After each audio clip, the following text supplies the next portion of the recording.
Olá, eu sou o professor Fábio Venturini, eu sou atualmente presidente da Associação dos Docentes da Unifesp.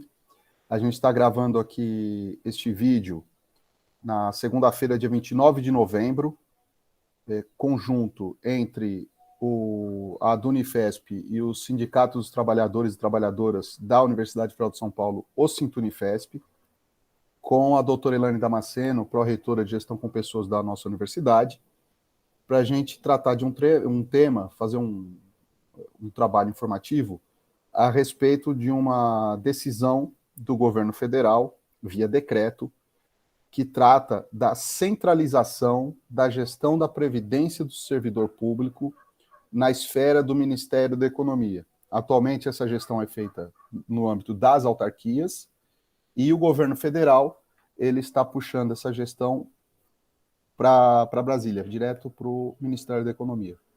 Então, primeiro, eu queria agradecer aqui a presença dos servidores docentes, o professor Alberto Randifas e Anildo Spitombo, que são da tesouraria da Unifesp, também do Paulo Guimarães, da coordenação do Sinto Unifesp, a Vanessa Leone e o Ivan Ferreira de Salles.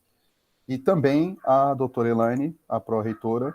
Eu vou pedir agora para a doutora Elaine explicar para a gente qual é o conteúdo desses decretos que o governo está passando e o que a universidade está fazendo nesse momento com os dados da Previdência dos Servidores. Boa tarde, Elaine. Muito obrigado por aceitar o nosso convite. Boa tarde, Fábio. Boa tarde a todos e todas, servidores docentes e tais da universidade. A centralização das aposentadorias e pensões, ela veio da Emenda Constitucional 103 de 2019. Ela foi aqui instituída pelo Decreto 10.620, de 5 de fevereiro de 2021, e nós tivemos uma publicação da Portaria Prés do INSS número 1365, de 13 de outubro de 2021, que estabeleceu um cronograma de migração das aposentadorias, de centralização, melhor dizendo, das aposentadorias e pensões no âmbito do INSS. Em síntese, eu vou fazer uma breve síntese disso.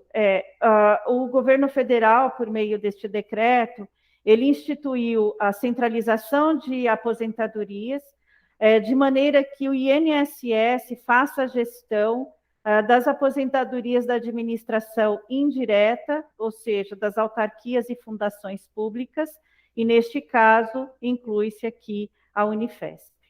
O cronograma estabelecido para a Unifesp, junto com outros órgãos da administração federal, pela portaria Prés, a qual eu citei no início da nossa conversa, ela iniciou essa centralização a partir de outubro deste ano, então já temos aí diversos órgãos federais fazendo essa migração, seguindo os critérios ali estabelecidos pelo INSS, e incluindo as instituições federais de ensino. Acho importante ressaltar aqui que no início deste ano, quando esse decreto foi publicado, a Unifesp recebeu uma comunicação, um convite do INSS para fazer uma reunião em relação a isso, porque até então eles queriam que nós fôssemos um órgão, uma autarquia, a Unifesp fosse o piloto dessa centralização, juntamente com a Universidade Federal de Campina Grande. Naquele momento, nós estávamos aqui numa transição de gestão e nós entendemos que não era possível fazer essa centralização naquele momento, em virtude da própria transição da gestão, e porque não havia tempo hábil de comunicar aqui toda a comunidade para entenderem um pouco mais desse processo. Então, quando na mudança da gestão, em meados de agosto desse ano, a Unifesp foi procurada novamente, nós conversamos com o INSS, e ali nós tínhamos outras demandas, porque não temos pessoal suficiente para fazer todo esse processo migratório de aposentadorias e pensões. Então, acabou-se aqui a Unifesp entrando nesse cronograma geral do INSS. Então, o que significa essa migração, né, de aposentadorias? Num primeiro momento, nós vamos, pelo cronograma estabelecido nesse decreto, haverá aí, a partir de janeiro de 2022, os processos que migrarem, né, as solicitações de aposentadorias e pensões dos nossos servidores e servidoras serão aqui recebidos pela área de gestão de pessoas, mas quem fará a análise desses processos, a concessão dessas aposentadorias ou pensões, será o INSS. Então, num primeiro momento, nós teríamos que transferir aí ao assentamento funcional digital dos servidores, que é um procedimento obrigatório, já está vigendo desde 2016, então a gente já tem esse processo, o assentamento funcional digital, dos servidores e servidoras que estão em abono de permanência. Então, esses seriam, nós receberíamos o processo aqui pela Unifesp, e esse processo seria analisado pelo INSS.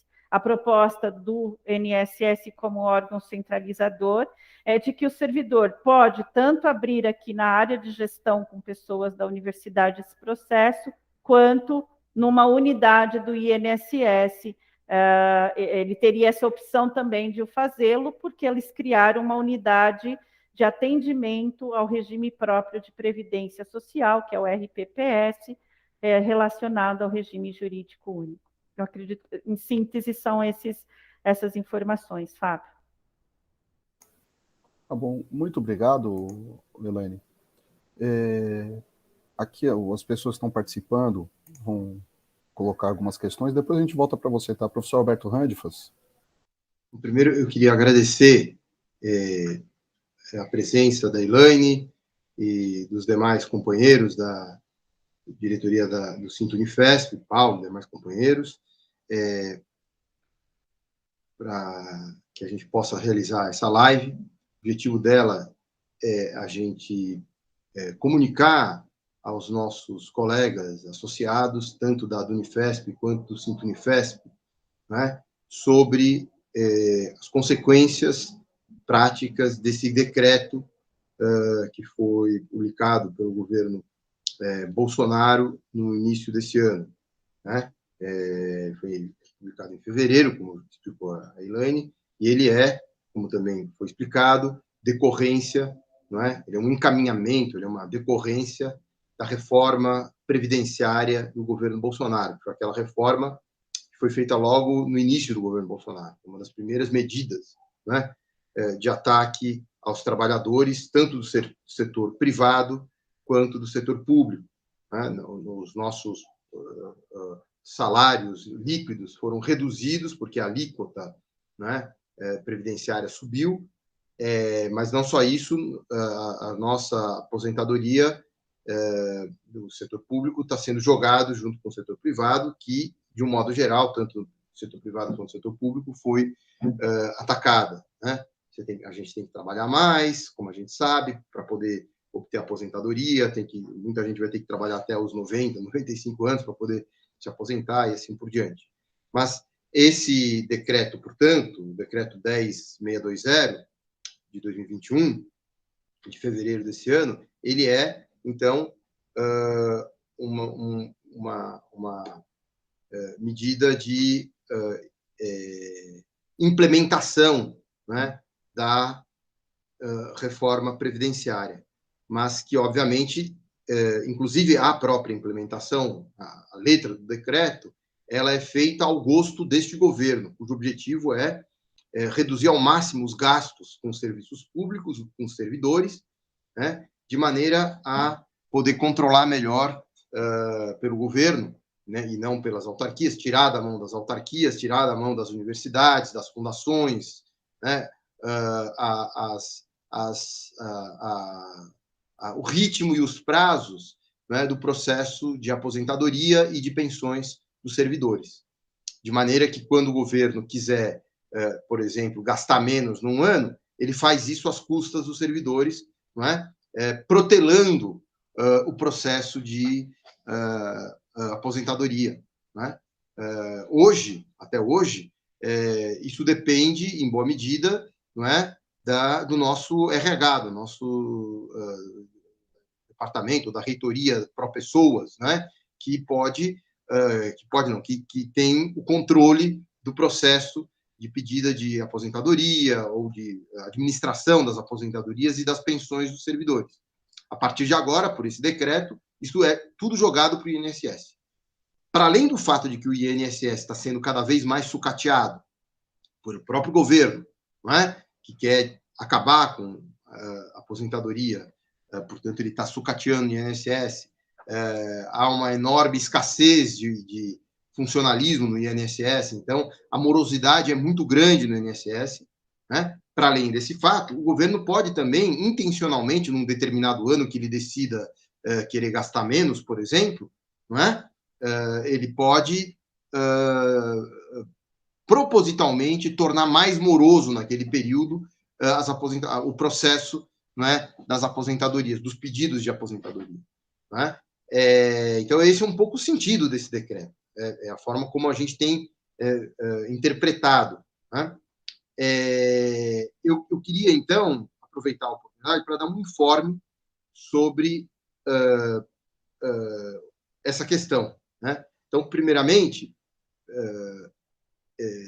bom, para quem não me conhece, eu sou Alberto, sou da diretoria da Unifesp, e eu, na semana passada, estive representando a diretoria da Unifesp em Brasília, junto com outras associações de docentes, junto com o nosso sindicato nacional, o ANDES, e junto com vários sindicatos e centrais sindicais, não é, que estavam em Brasília lutando contra a PEC 32, a PEC da reforma administrativa.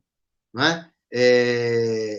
Há um revezamento, né, um mutirão de sindicatos de servidores dos 3 níveis que estão presentes em Brasília nas últimas semanas.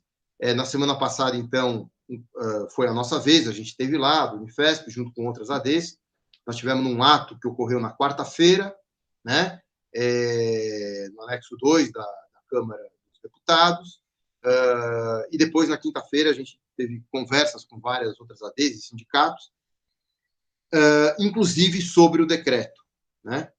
Quer dizer, o objetivo, então, desse decreto, como eu disse, quer dizer, ele transfere, né, as aposentadorias e pensões dos servidores de cada órgão de origem, ou seja, de cada autarquia, de cada fundação, a uma parte das universidades e institutos federais, né, que são fundações, outra parte que são autarquia. Né? No nosso caso, nós somos uma autarquia, mas em qualquer um dos dois casos, a aposentadoria e a pensão, então, ela é transferida do nosso órgão para o Ministério da Economia e, ao mesmo tempo, remete as aposentadorias e pensões, né, dos funcionários de autarquias e fundações para o INSS. Né? Quer dizer, antes, até agora, né, o servidor que requeria aposentadoria ou pensão, ele ficava ligado ao seu órgão. Tá? Agora não.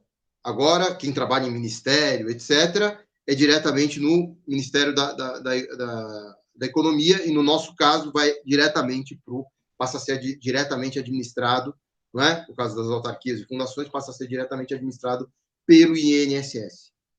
E isso, obviamente, uma forma do governo centralizar a gestão dos benefícios. Então, como eu disse, o ano que o governo quiser cortar gastos, ele protela, não é, o pagamento, ele protela o processo de aprovação de um pedido de aposentadoria e etc. Ele pode protelar para 1, 2 anos, por exemplo, pode tornar mais moroso o processo. Né? A gente pode dizer, não, isso é um absurdo, isso não pode, mas esse governo faz absurdos, o que a gente tem notado agora com a atual PEC, não é, dos precatórios. Precatório, como a gente sabe, é uma medida judicial já decidida pela Justiça que o governo tem que pagar, é uma dívida, não é? Por exemplo, tem funcionário público, tem professor, tem médico, tem enfermeiro que entrou na Justiça por alguma dívida trabalhista, não é? A Justiça já decidiu que o governo tem que pagar, ele teria que pagar no ano que vem, e o governo, com essa PEC dos precatórios, o Guedes, né, e o Bolsonaro estão decidindo que não vai ser pago agora, vai ser pago depois, daqui a alguns anos, não é? Vai ser pago em algumas vezes, ao invés de ser pago de uma só vez. Então, se ele pode fazer isso com os precatórios, ele vai fazer isso também. Ele pode fazer isso com o processo de aprovação de aposentadorias, uma vez que agora vai estar centralizado na mão dele através do INSS, não é? Então, esse é um dos problemas, né? Mas tem outros problemas, obviamente, em relação a essa medida, esse decreto. Eu acho que é possível a gente lutar contra o decreto. Nesse momento, a reitoria é obrigada a aplicar o decreto, que ela é obrigada por lei a fazer isso, mas nós podemos mobilizar, né, unificar os servidores concernidos, no caso, as universidades federais, institutos federais, por exemplo, nós temos que unificar todo mundo para tentar barrar esse decreto, para tentar mobilizar contra esse decreto. Legislativamente, tem 2 deputados, um deputado do PSD, deputado Hugo Salles, e um deputado do PT, o deputado Jorge Sola, que entraram com um projeto legislativo para derrubar o decreto, né? E também tem uma ação de inconstitucionalidade, não é? Uma ADIM no STF, apresentado pelo Partido dos Trabalhadores também, contra esse decreto, para derrubar esse decreto. Não houve liminar no STF, portanto, o julgamento dessa ADIM, dessa ação de inconstitucionalidade, só vai ser decidido quando o presidente do STF colocar na pauta do plenário. E, obviamente, isso depende de mobilização. Tanto a ADIM quanto os projetos legislativos, se não tiver mobilização, se os servidores não forem à luta, não pressionarem deputados, não pressionarem o STF, talvez isso não seja votado. Agora, se a gente pressionar, existem condições. Portanto, eu acho que é importante a gente mobilizar, a gente unificar, né? Convocar a nossa base, os nossos colegas associados, e mesmo quem não é associado, para participar de uma grande mobilização para derrubar esse decreto, né?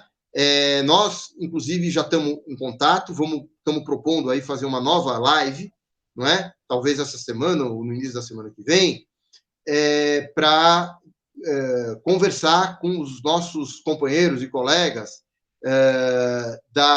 de outras universidades federais. Por exemplo, nós já conversamos com o pessoal da DUFSCar, já conversamos com o pessoal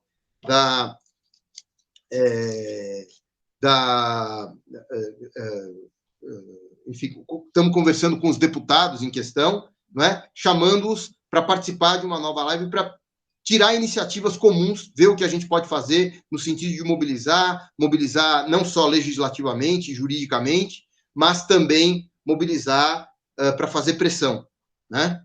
Então, eu queria parar por aqui, queria agradecer a presença de todos, e aí, enfim, a gente continua a discussão. Obrigado. Antes de passar para o Paulo,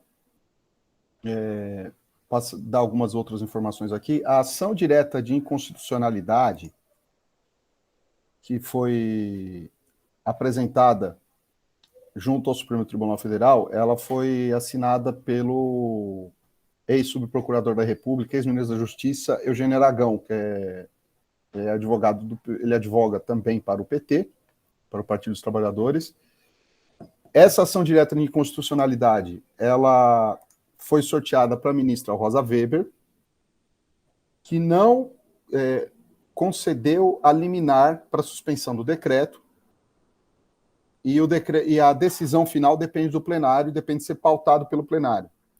O que ocorre, até isso ser pautado e ser julgado, as autarquias vão ter que cumprir o decreto de centralizar os dados dos servidores com relação ao INSS. Passar os dados dos servidores para o INSS. E quando isso terminar, quando for julgado, já pode, inclusive, estar tudo realizado.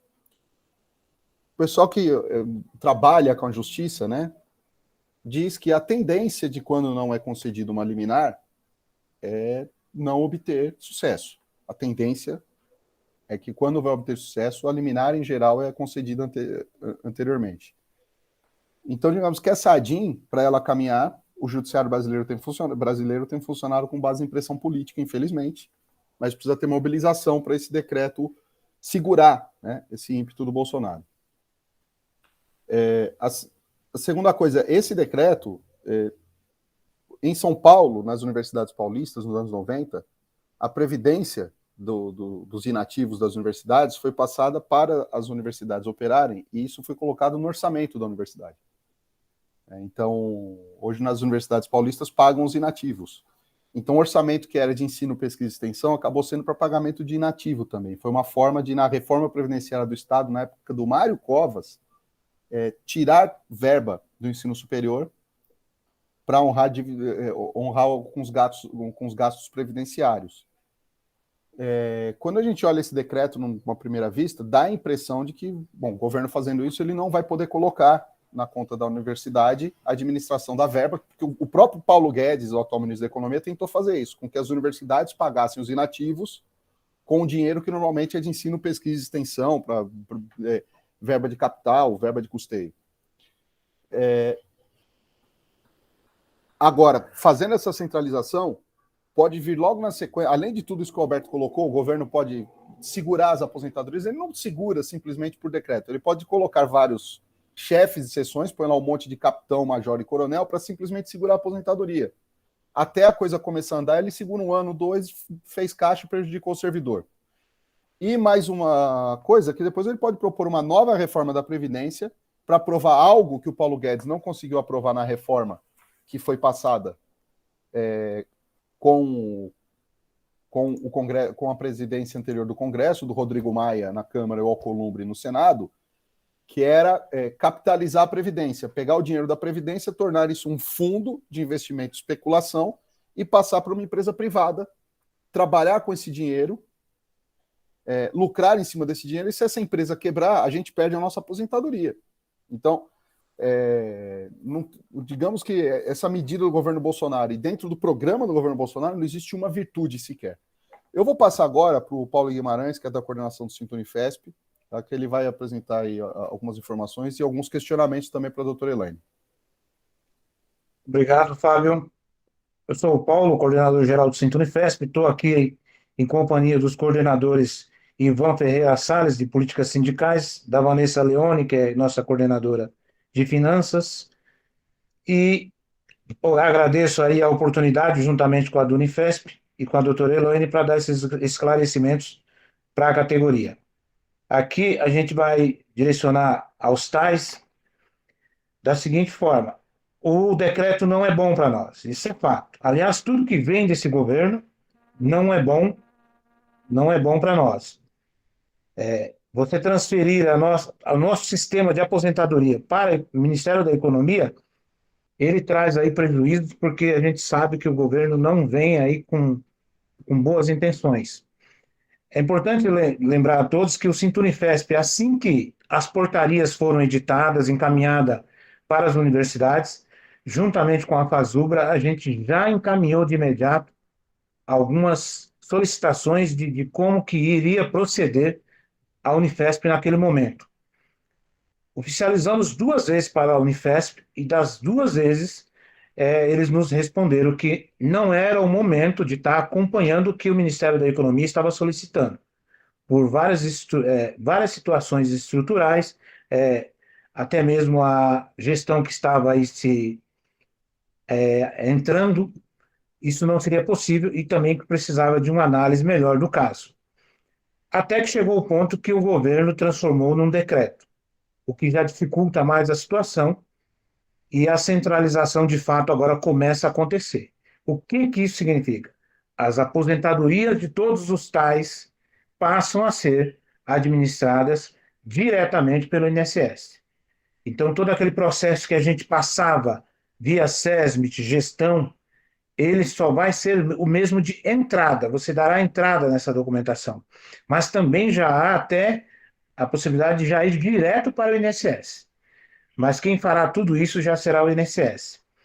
Nós temos algumas preocupações porque o decreto ele não é claro com relação não somente os aposentados, mas o processo de aposentadoria e o processo de licença médica, aquelas licenças longas de 5, 6, 7, 8 meses, que não estão claras no decreto como que elas serão administradas. Então, nós temos uma preocupação muito grande com isso, a gestão da Unifesp também está atenta com relação a isso. Foi nos passado que há uma preocupação, sim, em ficar com essa administração e não repassar essa demanda para o INSS, porque já há um projeto de saúde do trabalhador dentro da Unifesp, visando melhorias para que tudo isso aconteça com melhor qualidade, e transferir isso para o INSS é uma incógnita, a gente não sabe como que vai ser. As questões das licenças, como que serão os acompanhamentos, se seremos jogados, igual o professor fala aí, na vala comum do INSS. Isso para a gente será muito complicado quando a gente já tem uma estrutura montada própria do CIAS, da Unifesp. Então, essas preocupações que a gente tem. Com relação à ação, pode ser que tenha alguns questionamentos, o porquê de não entrar com ações em cima de todo esse decreto, mais ações. É preciso que todos tenham entendimento que já há uma ação, e quando a ação é de repercussão geral, não adianta você entrar mais com uma ação, vamos dizer, lá embaixo, sendo que lá em cima, na instância maior, já tem uma ação. Quando o judiciário vê aquela ação, ele já vai, de imediato, dar improcedente, ele nem julga o mérito da ação. Então, hoje, nós, a Dunifesp, Sintunifesp, entrarmos com uma ação agora nesse momento, não é viável, porque já há uma ação de repercussão geral impetrada aí pelo PT, com a Fazubra, que representa o Sintunifesp, a Andif também provavelmente está nessa ação, e essa ação, nós dependemos do resultado dessa ação. Infelizmente, as esperanças não são boas, mas nós dependemos do resultado dessas ações. E o que hoje é possível? Mobilização, ir para a rua. Só que é importante que todos também observem como que é a malandragem desse governo. Ele foi mexer na aposentadoria daqueles que não podem sair para a rua, aqueles que aposentaram, que apresentam comorbidades, que têm dificuldades, que não têm nem a terceira dose da vacina. Como que a gente mobiliza os aposentados para uma movimentação, para algo que dê repercussão e mostre o que esse governo está fazendo? Então, vai ter que ser um trabalho muito bem feito. Eu também estou de acordo com o que o professor Alberto falou da questão de mobilização com as outras universidades.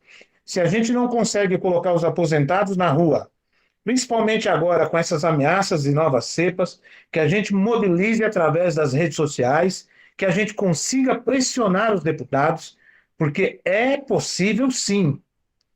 A medida de inconstitucionalidade, desculpa que a palavra é longa, não passando, nós temos que fazer pressão para que derrubem esse decreto. E os parlamentares têm capacidade para isso. É importante o que o professor falou, que já há 2 deputados, e aí com novos decretos, para quebrar, para derrubar esse decreto do governo. Agora, a pressão precisa acontecer nas bases, a gente precisa mobilizar aí de uma forma que surta efeito. Infelizmente, quem está na ativa não está conseguindo acompanhar o que está acontecendo. Mas os aposentados já têm essas informações. Só que tudo isso não é só para os aposentados, é para os aposentantes também. Então, quem está na véspera de aposentar vai passar por essa dificuldade. E é prejuízo. E o futuro de tudo isso, de fato, é entregar nossa aposentadoria, a extinção da nossa aposentadoria. E temos que ficar atentos, porque o próximo governo pode pegar e só implementar tudo isso. Então, ou a gente derruba, ou a gente mobiliza a categoria e vai para cima, ou a gente só vai perder. Eu acredito que a ideia é boa, vamos fazer a mobilização. Neste momento, a gente tem a Unifesp também aí engajada, até nos limites onde ela pode ir. É importante também lembrar que a Unifesp nada pode fazer com relação à judicialização desse processo, porque não cabe ação contra o governo federal, nesse momento, e resta às entidades sindicais, às federações nacionais, encabeçar essa luta. Mas é preciso a gente mostrar que há um interesse nosso. Nós, dia 16 e 17, temos uma plenária da Fazubra, onde iremos levar essa pauta também para reforçar essa luta, para que a gente consiga mobilizar aí a nossa federação para que aconteça alguma coisa. Na questão de como ficará a aposentadoria de quem ainda não aposentou, a professora Elaine ela já nos deu alguns detalhes, mas é importante reforçar aqui, através da doutora Elaine, que o que de fato ainda está por vir, porque não vimos nada definido no decreto. Eu fico por aqui, obrigado pela oportunidade. Obrigado, Paulo. Passar para a doutora Elaine para fazer as considerações e eventuais respostas. Obrigada. Bom, são muitas dúvidas e nós também a temos, né? O que eu gostaria de trazer em relação, de ressaltar, Paulo, como nós conversamos na reunião que nós tivemos aqui relacionada a essa questão, as questões relacionadas a licenças de saúde do servidor continuam sendo analisadas pelo Departamento de Saúde do Trabalhador, porque somos uma unidade CIAS. A Unifesp é uma unidade CIAS, que é o que rege o nosso sistema de saúde do servidor na administração federal. Então, nesse contexto, de fato, o decreto não traz nenhuma diretriz em relação a isso, por isso, toda a reestruturação que nós fizemos da unidade CIAS exatamente para atender essa demanda dos nossos servidores e servidoras. Então, isso permanece inalterado. A gestão da universidade tem trabalhado para esse aprimoramento, né, da saúde do trabalhador, e nós estamos aqui, reestruturamos a nossa unidade, inclusive, para esse atendimento, então isso permanece inalterado. Os servidores que ingressarem com aposentadoria, né, com solicitações de aposentadorias e pensões, no curso desse processo, então, nessa transição do cronograma, digamos assim, né, nós temos aqui um calendário na Unifesp, que o servidor ingressa com a sua solicitação, na unidade de gestão de pessoas. Esse processo tem um prazo aí de até 60 dias, né, entre análise, verificar documentação, enfim, orientação, para a publicação desta portaria de aposentadoria. A pensão, né, no caso de falecimento, que ela é requerida, né, por aquele que faz jus a essa pensão, normalmente lá, que está no registro funcional do servidor, enfim, ela é feita, a análise é praticamente imediata, né? Então, nós recebemos esse processo hoje, ele vem para uma análise técnica que é preconizada, fazemos análise técnica, devolvemos para a unidade de aposentadorias e pensões do Departamento de Recursos Humanos, para que essa portaria seja publicada. Então, isso varia muito e a gente tem aqui uma força-tarefa, porque nos casos de pensão, a gente sabe da necessidade de quem está requerendo, né, daquele familiar que está requerendo essa pensão, e a gente faz isso com muita agilidade para que entre na folha de pagamento, porque a gente também tem um cronograma da folha de pagamento a ser cumprido, né? Em média, a folha de pagamento fica aberta aí 8, 9 dias, 10 dias no máximo, a depender do mês. Na aposentadoria, a gente precisa desse tratamento anterior. Então, quando o servidor tem todos os requisitos, ele apresenta todas as documentações, a gente já faz esse cronograma de aposentadoria. Na migração para essa centralização, cronograma, e isso é uma dúvida, e eu gostaria de colocar aqui, que é uma dúvida de todas as universidades federais, nesse processo todo, como vai ser isso ao longo dessas questões, eles têm nos informado que esse processo vai ser muito rápido, que essas análises serão muito céleres, que eles têm agora uma equipe, né, que eles chamam de unidade centralizadora do RPPSU, né, para fazer essas análises, então isso vai ser muito rápido. Hoje, quem faz as publicações por delegação do reitor da universidade é a Pró-Reitoria de Gestão com Pessoas, que faz as publicações.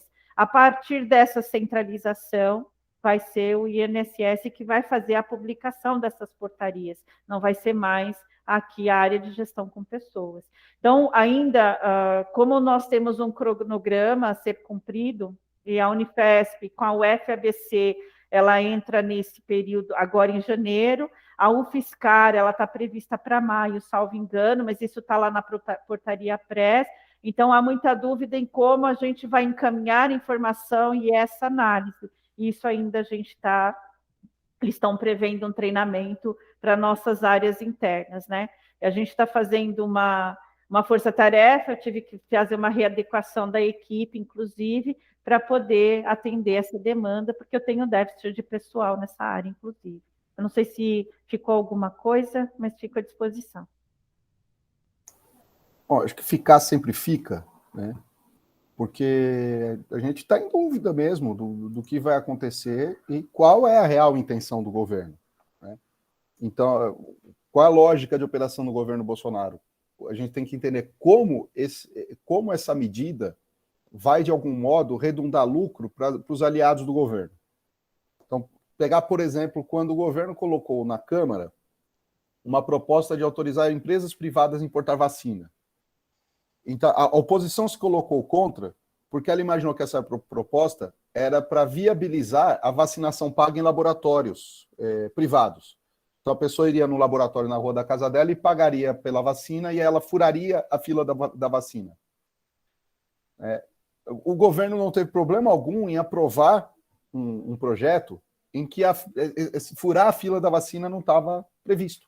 Não teria problema em furar a fila da vacina. O governo queria que autorizasse empresas privadas. E aí depois, quando veio a CPI da Covid, a gente viu para que eram as empresas privadas? Para elas intermediarem e passar para o SUS superfaturado. Então a gente nunca sabe ao certo qual é a lógica de operação do governo em cima dessas medidas. A gente só sabe que ele vai pegar esse fundo público e arrumar um jeito de entregar para algum aliado. Né?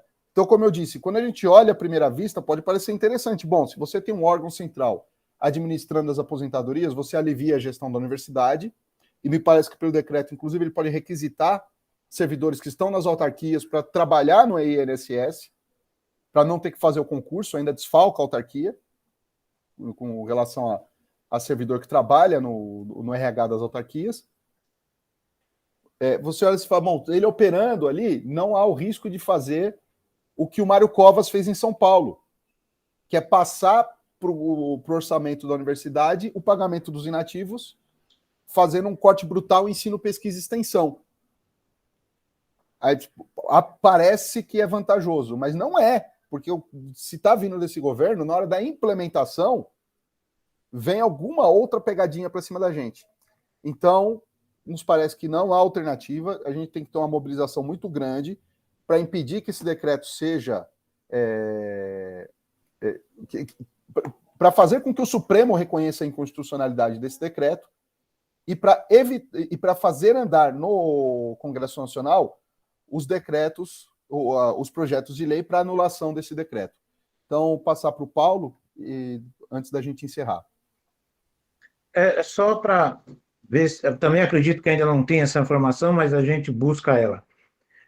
Doutora Elaine, com relação ao deslocamento de profissionais, servidores, para esse órgão central aí do INSS, ele tem alguma especificação de que categoria que seria, ou isso também está em aberto? Pode ser qualquer servidor? Pela interpretação do decreto, são os servidores que atuam, se isso for necessário, os servidores que atuam na área de aposentadorias e pensões. Então, é muito específica, são os servidores que já atuam nas autarquias com essa análise de aposentadorias e pensões. Então, seriam os assistentes em administração ou administradores, na sua maioria, que estejam vinculados a essas áreas. Aqui na nossa universidade são assistentes em administração que fazem esse trabalho. Certo. Não engloba aí, ou acredito que também pode requisitar os médicos, os próprios médicos do SESMIT, ou não?